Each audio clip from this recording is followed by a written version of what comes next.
Aboard the mighty airship Windswift, 4 valiant captains of the Order of Astari are tasked with hunting down the madmen who would bring back the Dragon Overlords. These are the adventures of the Windswift. Hello and welcome to episode 7 of the adventures of the Windswift. Now we are making progress, I think, in terms of our journey deeper into the ziggurat. But to tell us more is Mutaru. Excellent. Well, let me weave you a story. Myself and the other members of the Windswift find ourselves in new company. Lady Sorry, a halfling bardic performer of great renown, has joined our entourage. After we have liberated her from the cupboard of doom, we have learnt that several of her crewmen are still being held potentially captive in the ziggurat nearby, infested, of course, with the undead that are fueled by what we believe to be the blood of a dragon.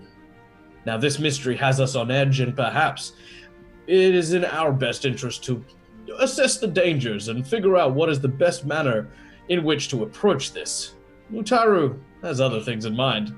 Let's see what happens. Indeed, let's see what happens. So, the giant 100-foot high, 50-foot wide tunnel that has a snowdrift in front of it presents itself to you, and of course it is wide enough, tall enough, high enough, and big enough to accept the skiff that you brought with you from the Windswift, which is sailing a mile above you in safety. Gentlemen, this will be a cinch. Excellent. I have the utmost faith in you, Con. Well, we shall try. But just in case, I'm going to take a couple of moments to try and assess the structural integrity of the wall of ice, and basically, if I see that there's any places that I think the skiff might have difficulty getting through, I'm going to try and make it a little bit wider with a few choice Eldritch Blasts. All right, Graham. I'm actually going to write out a quick note saying, telling the ship members, crew members, if they find this note, your captains wish for you to patrol around the spire in search of a lonely person who looks cold, wet, miserable, potentially dead, up at the top of the spire looking for help.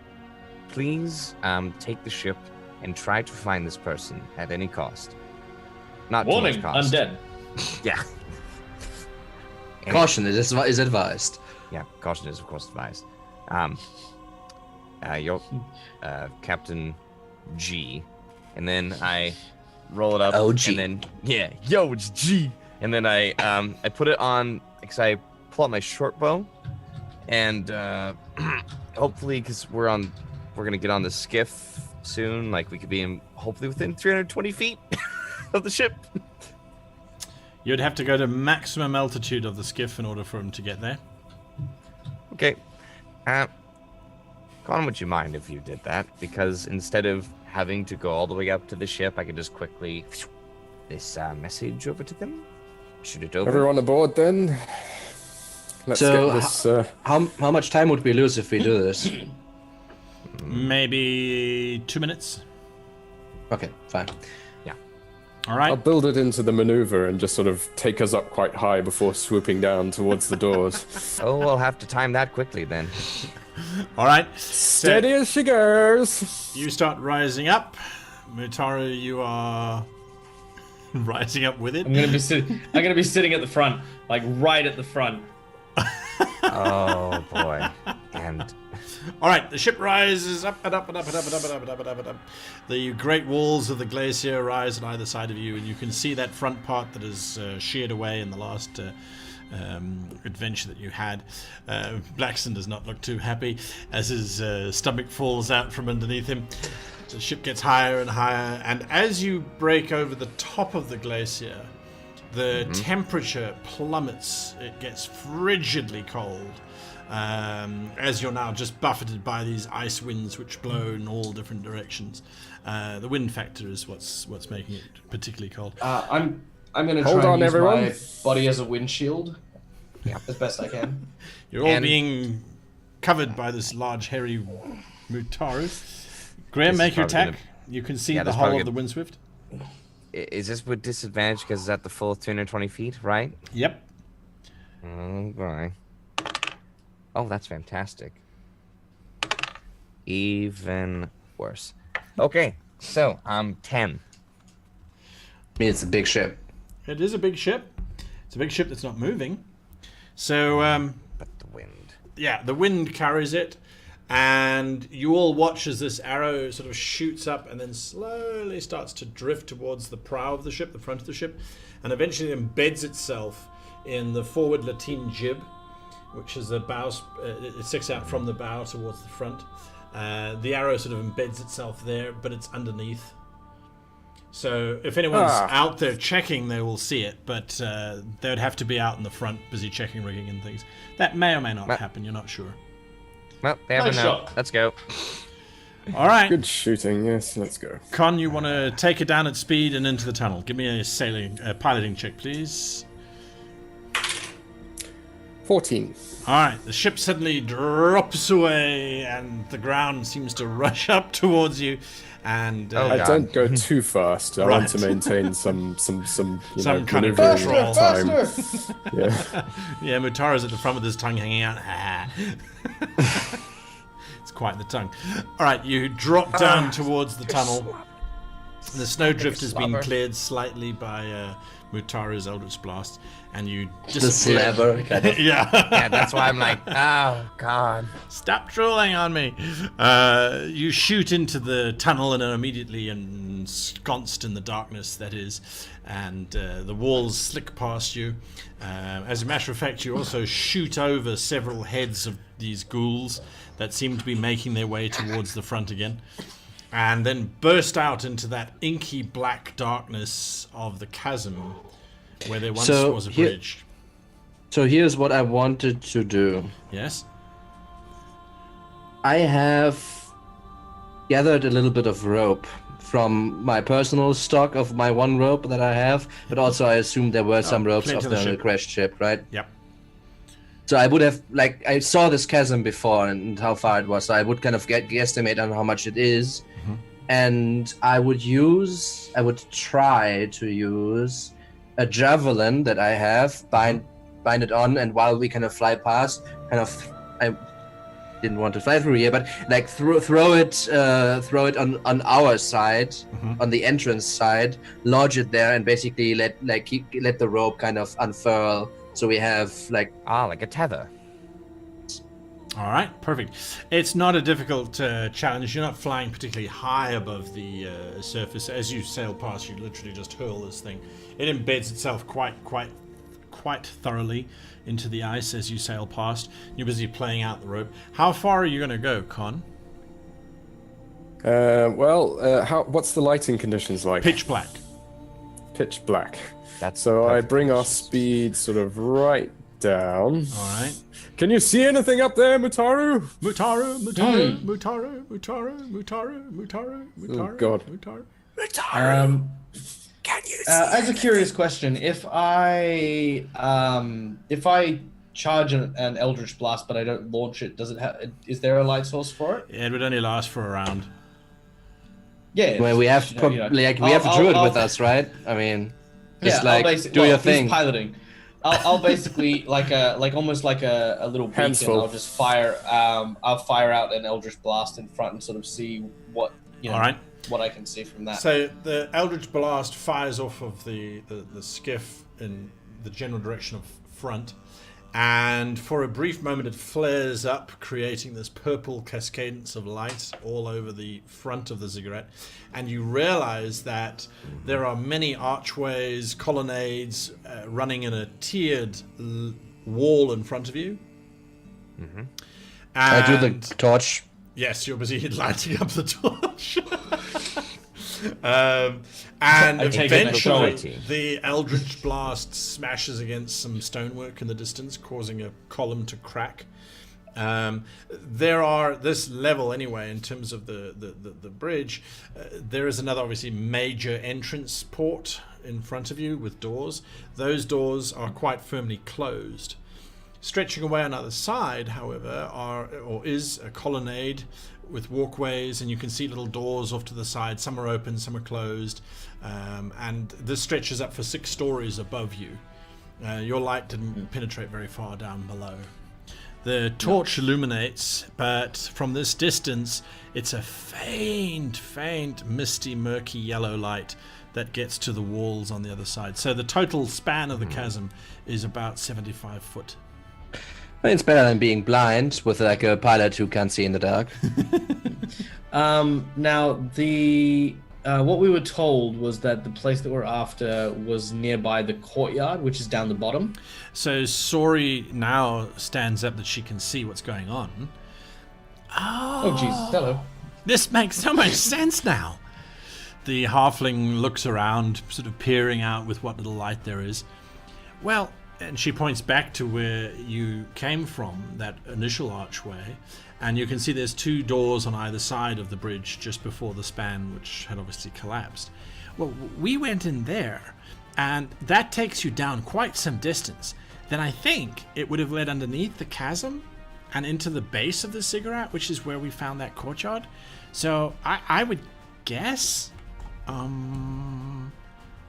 it's like 5,000 feet down.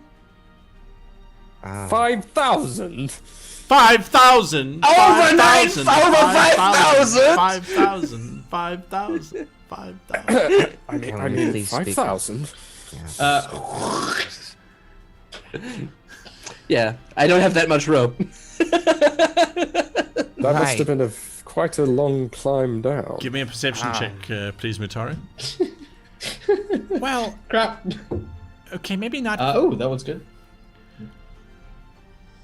Maybe not that- 5,000, but okay. Look, no more short shorts. 1.5 kilometers. But it certainly felt like 5,000. It might not be 5,000. It might be like 500. Or I wasn't paying attention, right? It was just down for a really long time. Okay. Can we fit the skiff in this way? Oh no. I just drop the torch Oh, and make another one.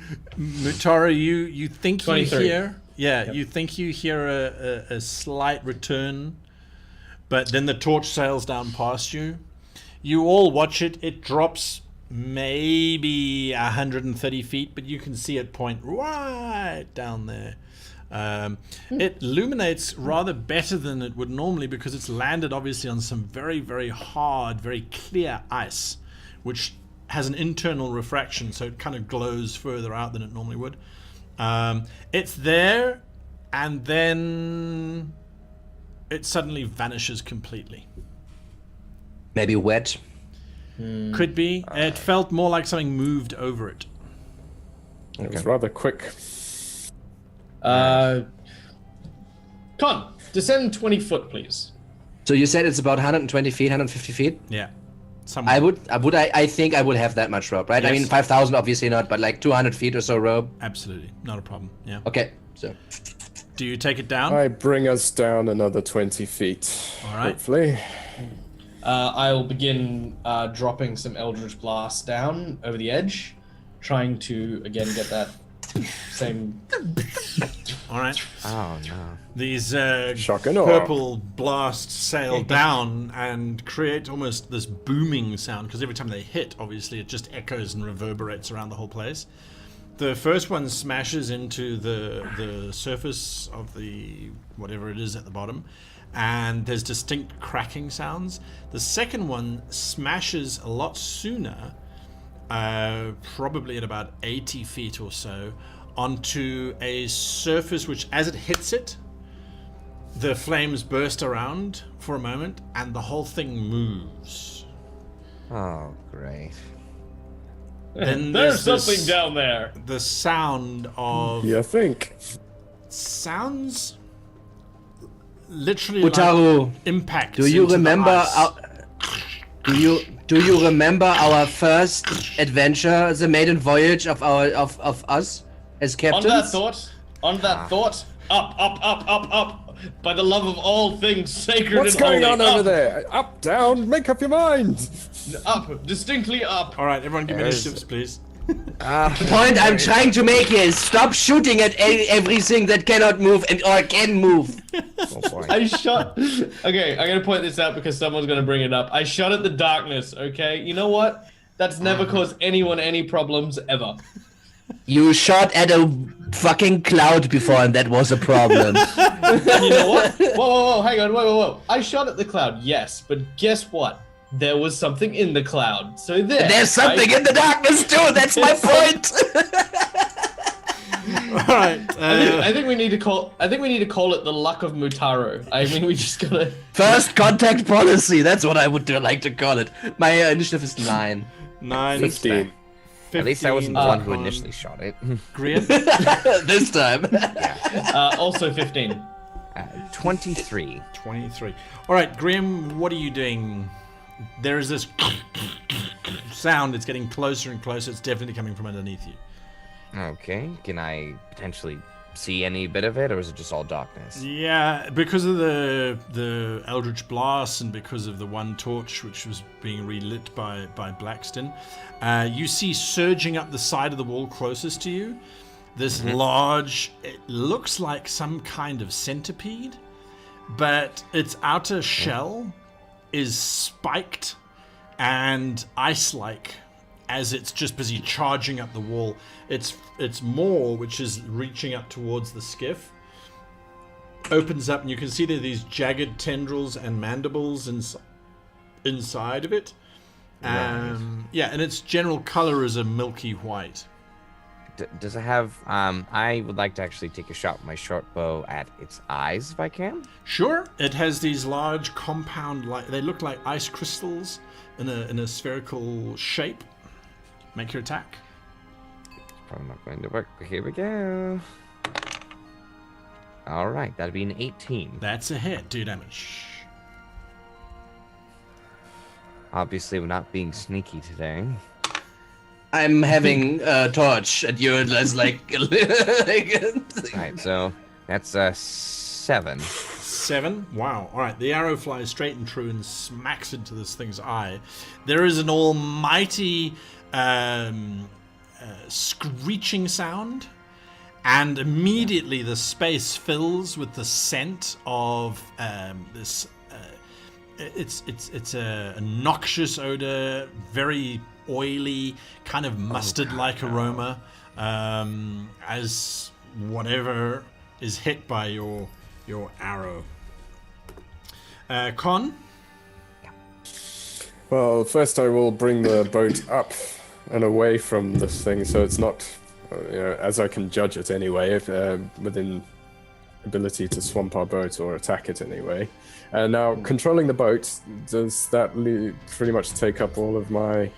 So your challenge here is, although activity. that Blackston is holding out a torch, the skiff does have a central mast, and Right. that extends 30 foot above the deck. So if you want to rise up, your challenge is that you've got to be watching for the ceiling unless you impale the ship on the ceiling, because you assume that there must be an upper to this cavern. Or are you just rising up another 20 feet back to your original position? I mean, how big is this Exactly, chasm? and Can we not just very move quickly. further into the middle of the chasm? It's Yeah, a I 70, put it... yeah? Yeah, I'm just going to go up another 20 feet and maybe do the chasm's width to just give Sure. it All right, so equidistant from it's the wall. basically an up 20 and an in 30. So you've got between sort of halfway, you're about 35 foot away from the walls on both sides. Give or take a foot here and there. All right, so yes, that's pretty much most of your action, but you can still do another one. Yeah. Which would be to throw the ship into a sort of idle, so it's not going to move. If I can stand where I am Sure. and ready to make attacks of my own, Yeah. Okay. that's me. Not a problem. You can certainly engage, literally almost like a park option, where the ship will just stay exactly where it is for as long as the magic on it remains. I will charged. stay next to the helm. I'm not going to, I want to be ready to take control again at a Gotcha. split second type of thing, but I want to obviously get a better look at what's going on. What the? Mutaru? Mutaru is going to aim at the creature in the darkness with an Eldritch Blast empowered by the grasp of Hadar. All right. And attempt to pull it off the wall. Okay. The creature is now 55 feet away from you with the ship's maneuvers. That is okay. I have a 120-foot range. All right. Fire out. Kablamo! Ooh, okay. That's good. So 16 plus... That's a hit. That's not a problem. Yeah. Okay. Your Eldritch Blast which- slams into it. Yep, which is 1d10 points of damage, which is 5 points of force damage. And he moves 10 foot closer to me. That's based on size, isn't it? I don't think it actually said anything about size, but I will double check that. All right. I mean, because Sure. this thing is huge, right? Yeah. So that's what I'm questioning. Because if it's a case of it pulls, then it may just pull Mutaro 10 feet closer to it, rather than the other way around. That. It also can maybe try to resist the pull, Yeah. right? Or be like a snake, like on to pull the top, and just like many ways this could go. Correct. Nope, the exact reading of it is Grasp of Hadar, prerequisite, the Great Old One Patron, Eldritch Blast, blah blah blah blah. Once per turn, when you hit a creature with your Eldritch Blast cantrip, you can move that creature in a straight line 10 foot closer to yourself. All right. Okay, you hurl your bolt at it, and you pull on the magic tendrils, which connect you to the Eldritch Blast. And for a moment, the creature seems to rear off of the wall, but there is insufficient energy to pull the whole thing. What does rear off the wall comes that much closer to the ship by 10 foot, and what little light there is reveals that there is a lot more to this creature still down the length of the wall that remains. How close Laxton? is it now? How close is it now? Now it is 45 feet away from you. And would it be swinging a little bit more towards us as the gravity kind of takes over? Correct. Okay, here's what I do. I still have this rope Yes. that is my on beer. this on the side exactly. That is on the side where it's coming from, right? Or is it coming from the other side? No, from that side. All right. Oh, no. I have my torch. I guess I hand it to Graham. Take this. Don't want to just drop it onto The boat. wooden boats. That might be a bad idea somehow. I kind of take the rope and rig it around my arm, Laxton, what are you doing? unsheath my longsword, and just try to jump on it. Give me an acrobatics check as you sail out over the darkness. I took you as the least smarter one in the group. 17. 17. All right. You swing out over the chasm, long sword in the hand. You may make an attack, one attack against this creature. So I would like to forgo the attack, and I'd rather like to grapple it to get on its back. And then obviously let go of the rope, I'm assuming. We're going to lose. All right. I would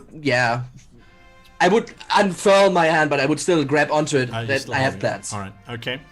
All right. So your acrobatics is sufficient. You land on the creature. You don't have to hit it anymore. So you sort of thump down onto it. All right. So what I think is like I drive my blade into like the Hitinos plates yes. and kind of hold the carapace and kind of hold onto it and use it like as a handle. something where I Yeah. can grab Yeah, a handle. absolutely. Yeah. All right, so that's not a problem. You kind of bury it, and you realize that where you've hit into the carapace, the chitin that covers it, it's very, very thick. So yes, you haven't done any damage to it, but now you are on top of its back. The creature is incredibly cold, but you can feel underneath you as your legs are straddling it. So it's about 4.5 foot wide. You can feel these muscles undulating underneath you as the legs are busy pulling it up the wall. The reaction to you landing on it is almost instantaneous, and the three of you on the ship see this. It was moving upwards. It suddenly tries to curl in and around itself to get to Blackston, who's busy hanging on. Would you please give me a strength saving throw, Blackston? You have advantage. Either strength or dexterity. It's your choice. 18. All right. So you're busy holding on as this thing is wrapping around itself, trying to get you off. But it can't twist hard enough to come around to get to where you are. The whole thing... Yep, he's going to die. The whole thing sort of lets go of the wall because it's trying to twist it on and around itself, and it starts to peel away from the wall surface itself. Graham.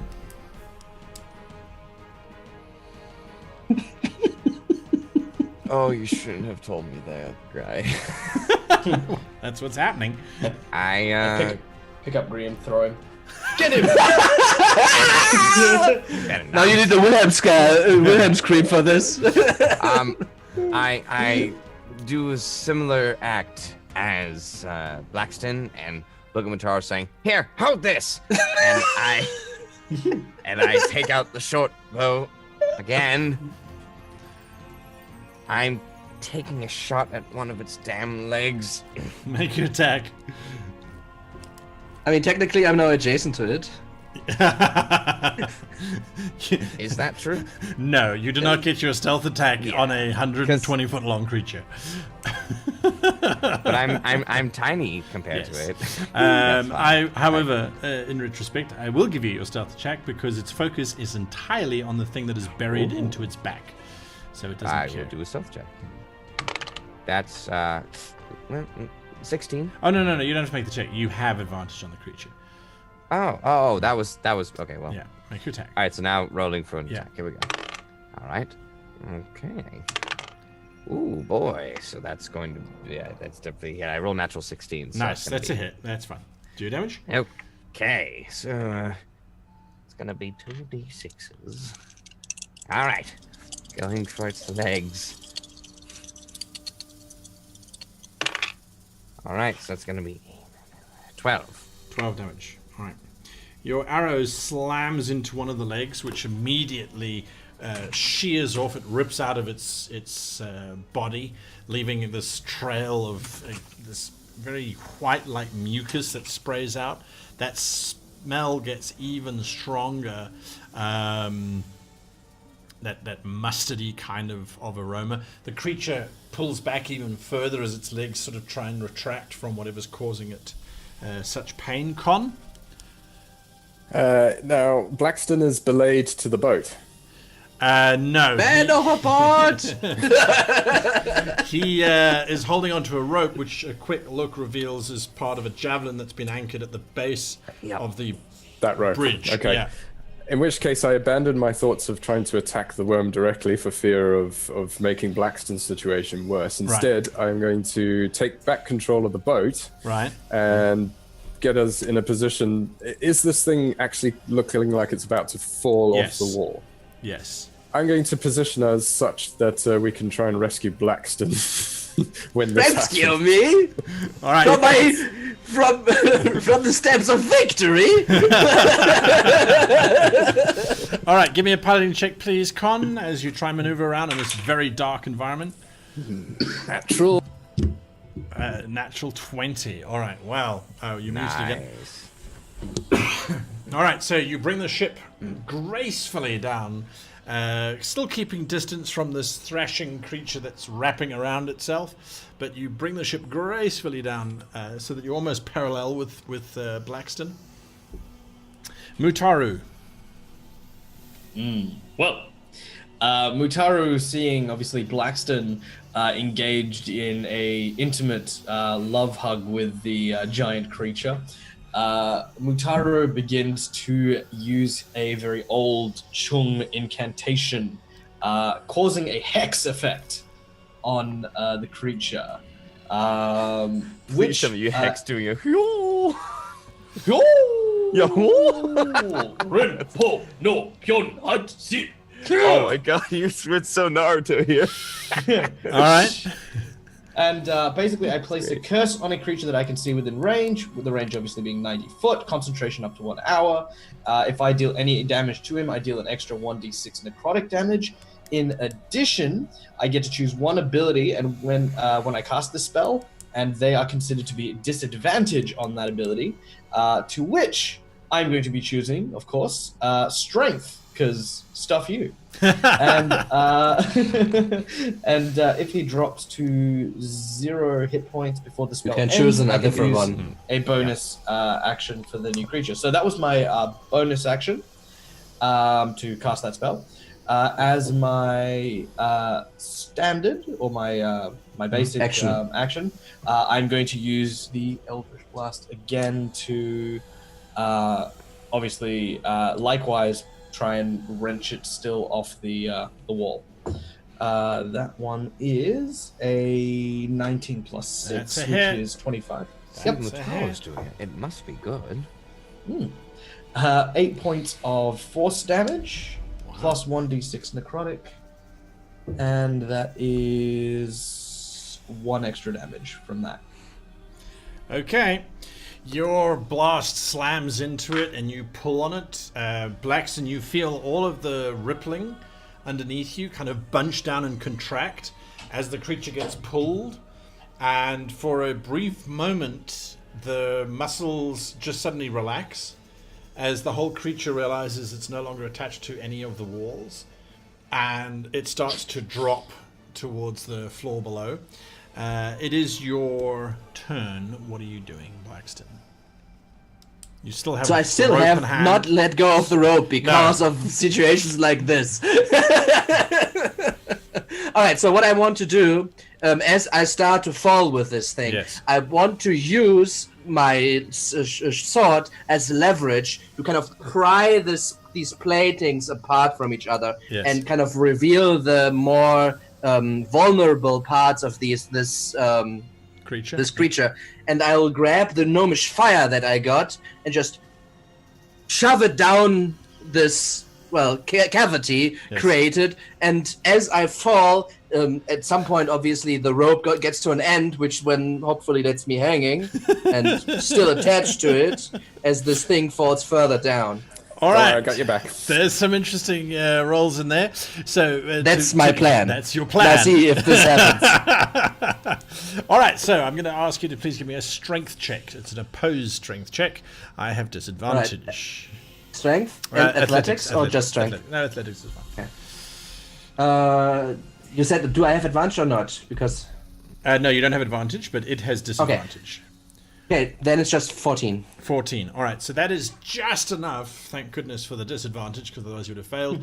So that is just enough to sort of wrench it open, that you could take this little gourd of gnomish fire and sort of ram it inside the carapace. You do that, and then you launch yourself out over the chasm.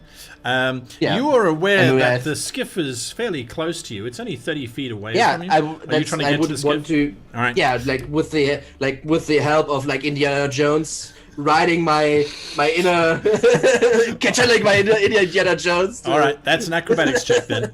Give me an acrobatics check. Absolutely. Da, da, da, nope. Da, da, 5. So you all watch Blackston kind of swing out. It would have been towards you, except the creature twists slightly, so it's Blackston swinging out over the void. But you can see way up there the javelin is holding. Yes, the javelin is holding. As you swing out way away from the ship, Con, you're like, what? I mock him openly. Are you having fun yet? The creature spirals down towards the ground, and as it lands, I mean, it's this almighty sound of chitin on chitin as it sort of slaps down, and there's bits of snow. There's suddenly this eruption of fire from the midriff, which is where Blackston had been before. Blackston, you can roll 4d20, please. Sure. 40-20. Mm-hmm. What? 12, 3 is 15, another 12 is 27, and 19, so 30, 46. All right.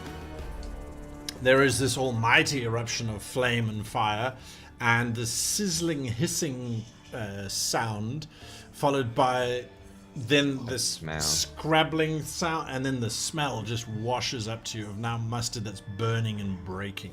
The creature kind of riles around a little bit, and then it stops, and the fire just continues to burn on it. The chasm is quite quiet.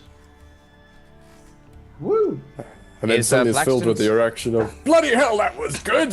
Yeah. And then Blackson's Still swinging around. well, he eventually let's go. smacks into the wall. Below Oh no, the we should entranceway. totally just let him hang for a second. We should just let him experience the choices. Just a second, just a moment more. I'm very okay with my choices. I don't know what you mean. I know. I'm feeling pretty much smug right about now. That's why I feel so bitter about it. All right, I need. Okay, let him on. I need the three of you as you sort of looking at Blackston hanging there, this flame burning way down beneath him. You look up and you can see that there are several of those ghouls standing around at the top of the bridge, watching. Oh no. But it's a simple maneuver to bring the ship in closer and to get Blackston back onto the ship. Blackston, what are you doing with the rope now that you're back on the ship? I mean, at this point, we established this is long enough to get entirely to the ground, and I guess that's where we're heading right now, right? So I would just like sort of play out the rest of it to the ground. All right, sure. and I kind of like, that was exciting, wasn't it? It sure was. Indeed. You could have died. Why'd My you do heart was that? in my throat the whole time. Do you know what would have happened if this thing could have done anything to the sails of this thing? Everybody would have died. Rather me than everybody. Oh, it was quite brave. Oh, absolutely. But there's no shame in running away once in a while. That might be We'll true, be but telling this one in the taverns, that's for sure. well, exactly. I've already started composing it. The great paladin flew out over the darkness towards the dread creature, sword in hand. His companions watched in awe. Oh, I've already got plans for this one. This is going to be fantastic. That's great. Well, Says let's Sorry keep Eye. going. We should move forward in the ziggurat. It's called a skiff. I'll make a note of that. The technical term, yes. Well, it's not called. It's not called an oar. It's called a skiff. No. You said we watched an oar. The ghouls above us. They're watching. Are they waiting for something? Are they going to attack us? Just watch.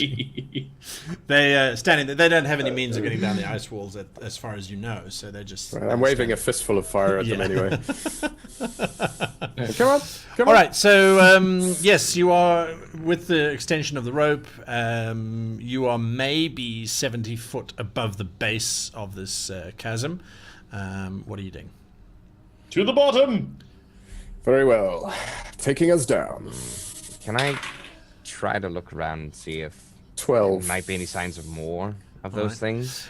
With what little light you have illuminating, you can see very, very, very little beyond the ship stretching into the chasm itself. But you don't hear anything else, apart from the crackling of the fire and the hissing of the meat as it slowly roasts. The ship lands with a bit of a thud onto the ice itself, but comes to a satisfactory stop. Sorry. No, it's Right. fine. I disembark. All right. Is there a way to secure this thing so that someone can't sail off with it? Oh, They'd need to know how to fly in order to get it airborne. If they did have that information, then aside from seriously sabotaging it, we wouldn't be good spies. Also, yeah. can we take off the wheel?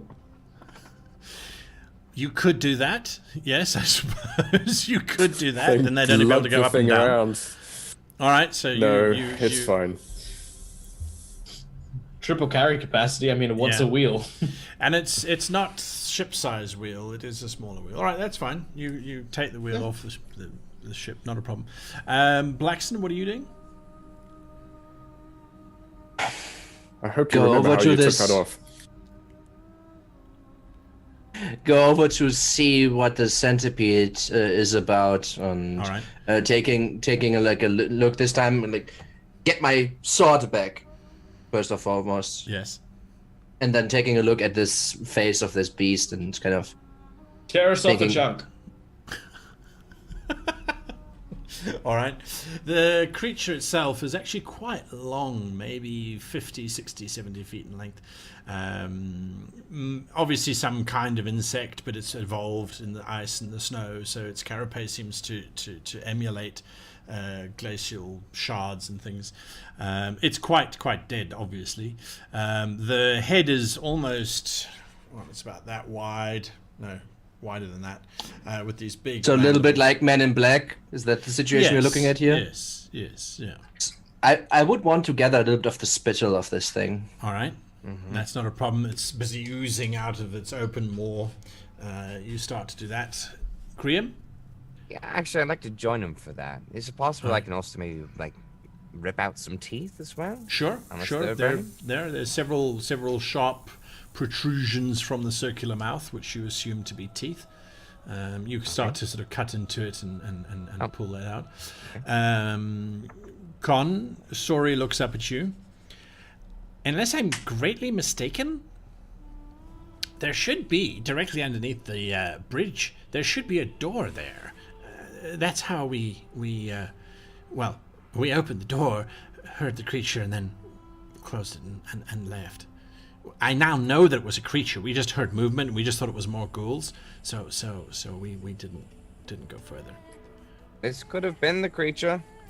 Good. Well, let's have a look whilst the natural history experiment's going on. Mutaru, you see standing on the other side of the bridge, surrounded by those ghouls. There is a very tall, very thin-looking figure that's glowing, faintly blue, standing looking down at you, holding some kind of staff in its hand. Oh, no. Shit. No. That's just how 120 foot above you. Ooh. Don't shoot it. Come on. I blast it with an Eldritch Blast and use the... Pull it 10 feet away? Yeah. And I pull it 10 foot towards me into the chasm. You're not actually doing that, are you? Are you actually doing that? Is that what you're doing? Is I don't know. Is there any reason why I shouldn't? Is there any reason that you should? Can you tell us Yeah. first so we can... Mutaru thinks that thing's bad. Mutaru thinks that thing needs to be like dropped down a chasm. This is a perfectly apt chasm. All right, make. I mean, I'm busy. I can't stop Yes. you. Yeah, I'm busy. I will be pissed, but We could talk to this thing if you could tell us. Dog is cheap. Mutaru's Not Eldritch Blasts are infinite. Natural 20. a natural 20. Natural 20. Con, you're standing there and you just see Mutaru looking up for a moment, and then his hand is wreathed in the purple magics of Eldritch Blast, which he just sends straight up. The blast squarely hits that tall figure in the chest, and then yanks it forward out over the chasm. All four of you hear this scream as this thing starts to plummet towards the ground. The screaming gets louder and louder, obviously, as it's getting closer and closer to hitting the ground. I sort of walk under where it's going to land and see if I can get a better view of it. All right. Yeah, I'm gonna run over next to him, to Mutaru. He fell. Loot fingers. You might not want to get too close. It's going to splash. Oh yeah, no. Like a little, all right, you know what? I'll be within 15 feet of Mutaru, just getting the rapier out. To take cover. All right. It takes I will. Right behind Mutaru. all of 3 seconds to fall, and eventually, without anything to stop it, it slams into the ground, and there is this wet sack exploding sound as its ribs burst out of its sides. All of its orifices are burst open as its innards try and get out of those holes as fast as they possibly can. And there is just this bloody mess of remains. It's a white-skinned creature, pale skin. It looks exactly like those pale men that were on the ship before. Well, what's left of it anyway. Holy crap. I pick up the staff. Yeah. I shake it off. Okay, would you please give me a Constitution saving throw? Oh, yes, of course. Actually, I won't give it a con then. That is a 14, 15, 16, 17 on my 17. con. Alright. then. Okay. As you pick it up, there's this burning sensation in your hand. That's cool. You take 4 points of damage Ow. as it burns into your hand. There is I'll sort of wrap it. Do you drop it? It continues I'll to sort burn. of stick it. Can I stick it in the ground? Sure. Yep. And then try and let go of it. Your hand's stuck to it. Uh-oh. Oh, okay. Con? Mutara did a bad thing. Yeah, Mutaro definitely did a bad thing. Magic users. That'll help. The burning is getting Wait, more I'm intense. a magic user. Can't you let go of it? I no. cannot.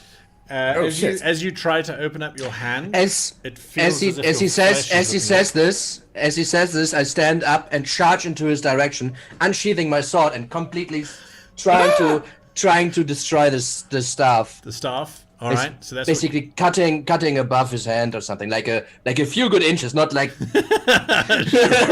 shaving his hand. That's not my plan. I'm just holding this tiny little baton that's Yes. burning my hand off. Yeah, so you I'm trying to destroy this. Yeah, you smash into the staff. The staff shatters with ease. And what happens is the piece that you're holding on to, just because of the violent impact, the whole thing crumbles within your hand. So your hand, you can now open up your hand, but there's still shards of it stuck to your flesh. And those are continuing to burn. You take another 3 points of damage. Con, what you doing? I cast Cure Wounds upon his hand. All right. Can you You cast get Cure the Wounds shards upon off? his hand. Restore your damage. I could try and help Or roll your remove damage. the shards. Sure. The shards don't are touch them with your hands. They're slowly getting smaller and smaller and smaller. They're burning up. Is that how it's looking? Yeah. What? And out with the tweezers from the medical bag. Pluck, pluck, pluck, pluck. All right. As you pull them off his skin, it pulls bits of skin off with them because it looks as if it's burnt into the skin itself. But Oh, this is very. with Yeah, each it's like the one, same effect of putting a tongue on cold metal. yeah. Don't worry.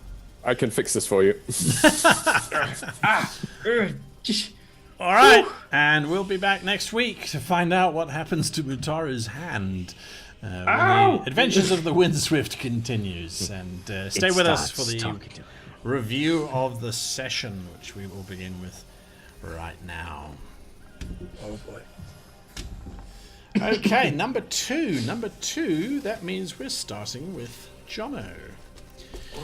Wow, what a session today. Yeah. Giant centipede riding. I'm a doctor. I mean, really. Oh, Doctor, damn it, not an I explorer. thought that was just a great action sequence, and from a player perspective, on looking back at it, I think we all sort of came together nicely to let that flow. And Blackston, your man after my own heart. I don't know if Guy will remember this. Many, many moons ago, I leapt off a flying ship at a skeletal dragon for a similar. It's like, yeah, Cool. There's another diver! Yay! oh, so that was fantastic bit of nostalgia for me personally. But yeah, no, I think as an act, I think we found our action flow there. It all worked really well. It did It's- nicely. Yeah. Yeah, so no one character. I mean, Blackston's definitely going to be sort of the epic action of that episode, but I don't think any one character sort of detracted from the flow of that. Absolutely, and it kind of ebbed as well, didn't it? I mean, although the con was sort of constantly maneuvering the ship in and out of the way and bringing it around and protecting very much. That's what I kind of liked, is that you've got the Doctor character, and you were thinking, okay, now Blackston's going to sail out into the void. How can we, So I thought that was cool. Well, yeah, just as opposed to standing there throwing firebolts, it just didn't seem logical at that point. You balance that urge to do damage the great, Yeah. with, as opposed to doing something, I guess, logical, but also just more real, I guess. I don't know, plausible. Absolutely. Absolutely.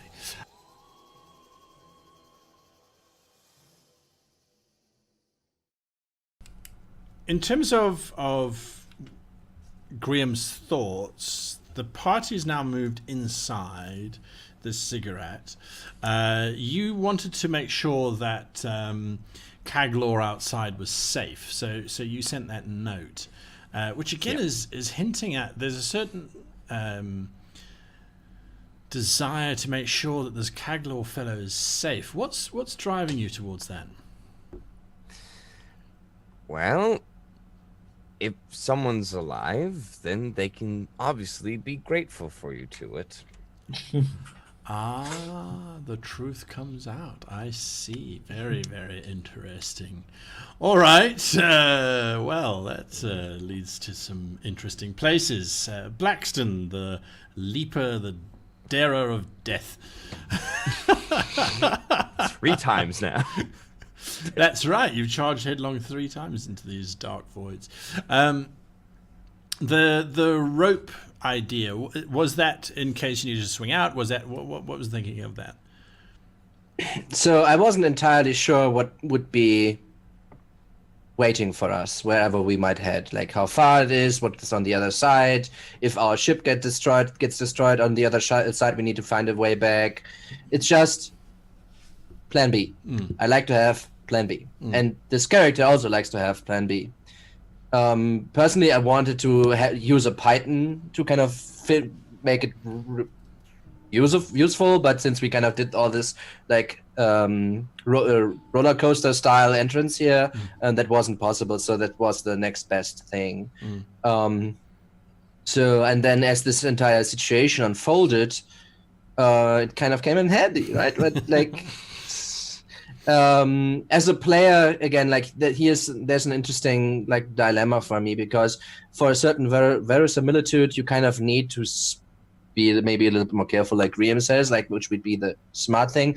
Although I don't think it was as reckless as maybe it could have been. Like, this was not a God of War moment when you just leap at the thing and just like just die. But I had a rope, which even if I miss this thing, I'm hanging there, which is like a bad situation. Okay, but I'm not just like plummeting to my death, right? So there's a little bit of like security still with it.